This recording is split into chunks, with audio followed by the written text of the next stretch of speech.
Assalamualaikum warahmatullahi wabarakatuh. Perkenalkan, nama saya Winda Adesa Fitri. Di sini saya akan mempresentasikan hasil pencarian saya dalam mata kuliah analisis proses bisnis mengenai model sistem bisnis menggunakan Business Activity Models atau BAM. BAM pada dasarnya adalah model konseptual yang menunjukkan aktivitas bisnis yang diharapkan terjadi sesuai perspektif bisnis yang dikembangkan untuk mencapai transformasi dengan sukses.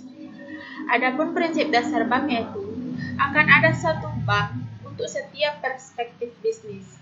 BAM yang terpisah dibutuhkan untuk menjelaskan setiap perspektif. BAM membantu dalam menganalisis situasi bisnis dan mengidentifikasi perbaikan.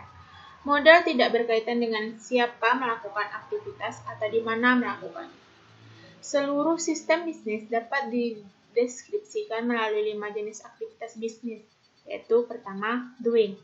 Aktivitas doing merupakan inti pemodelan aktivitas bisnis. Ini adalah aktivitas utama bisnis. Contoh dari jenis kegiatan ini mungkin penjualan barang atau jasa pengiriman. 2, yaitu enabling. Dalam aktivitas pengaktifan atau enabling, memastikan bahwa sumber daya, karyawan, alat-alat, dan lain-lain tersedia untuk aktivitas kegiatan.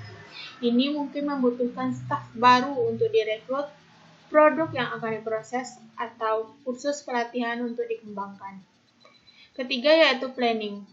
Rencana kegiatan adalah prasyarat sebelum kegiatan lakukan dan pengaktifan kegiatan atau doing dan enabling. Kegiatan rencana termasuk menentukan kebutuhan karyawan atau sumber daya, mengidentifikasi pemasok untuk bisnis, mengidentifikasi bahan baku yang ideal atau merencanakan kebutuhan infrastruktur.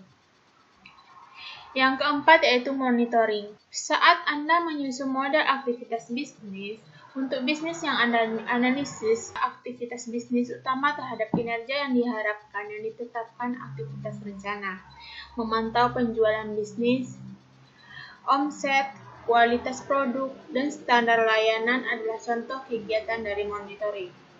Kontrol, yaitu mengontrol input, output, dan operasi adalah bagian dari langkah aktivitas kontrol dan aktivitas akhir.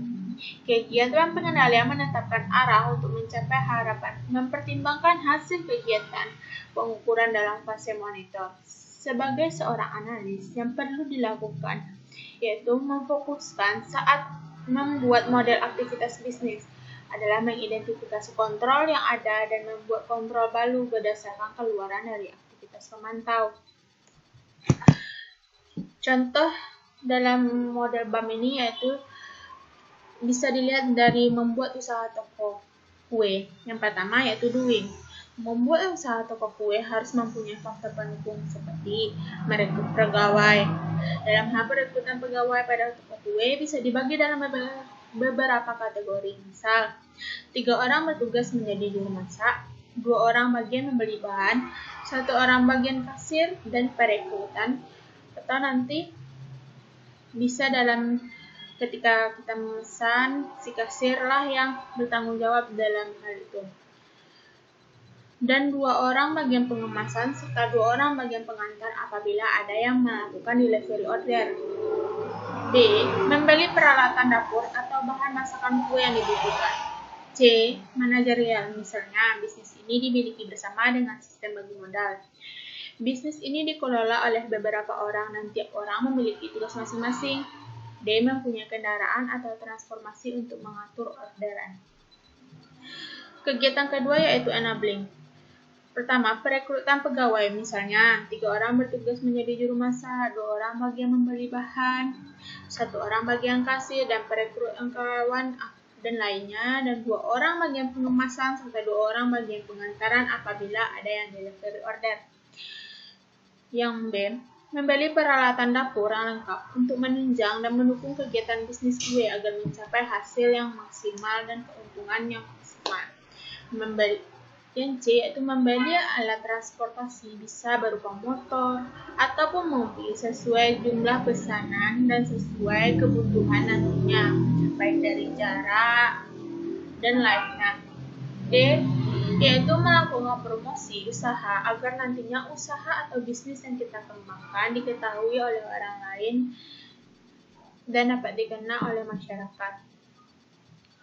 Yang ketiga yaitu planning atau rencana. Dalam penjualan kue ini nantinya kita harus membuat perencanaan kegiatan bisnis, diantaranya merencanakan menu kue mulai dari kue basah sampai kue kering, dari ukuran besar sampai kecil, dari harganya tinggi sampai rendah dengan menyesuaikan jenis kue maupun ukuran kue nantinya. B. Merencanakan takaran maupun bahan untuk dibutuhkan sampai bentuk penyajian agar lebih menarik nantinya. C. Merencanakan target pasar. Harus mengetahui kebutuhan pasar atau pelanggan. Merencanakan agar usaha kita memiliki daya tarik lebih dari pesaing toko kue lainnya. D. Merencanakan bentuk kue yang nantinya bisa menarik perhatian pelanggan agar bentuk kue kita nantinya tidak monoton. Kita juga harus bisa melihat referensi dari tempat lain. Merencanakan rasa yang bisa menggugah selera pelanggan yang membuat pelanggan itu tertarik untuk membeli kue di tempat kita. F. Merencanakan kemasan agar lebih menarik. Yang keempat yaitu monitoring. Harapan yang ingin dicapai dalam 2 minggu ke depannya adalah sekitar 20 konsumen minimal yang memesan kue untuk melihat respon dari pasar terhadap bisnis kue yang baru kita rintis. Apabila dalam 2 minggu ke depan ada lebih dari 20 konsumen yang memesan kue di tempat kita, maka dapat kita ramalkan usaha kita yang didirikan ke depannya akan lebih maju. 5. Controlling. Apabila target tidak dicapai, maka semua aktivitas perlu dievaluasi, termasuk kegiatan monitoring. Tindakan kontrol seperti pertimbangan harga pada jenis kue, mereview hasil target, mereview pengeluaran dan masukan untuk setiap aktivitasnya. Bahkan bisa jadi kita menyediakan kegiatan pelatihan tambahan untuk staf yang membutuhkan seperti pelatihan dalam pembuatan kue itu sendiri maupun kecepatan dalam mengemas barang dan lainnya. Itulah hasil dari model yang saya dapatkan. Bila ada kesalahan, mohon maaf. Wabillahi taufiq wal hidayah. Wassalamualaikum warahmatullahi wabarakatuh.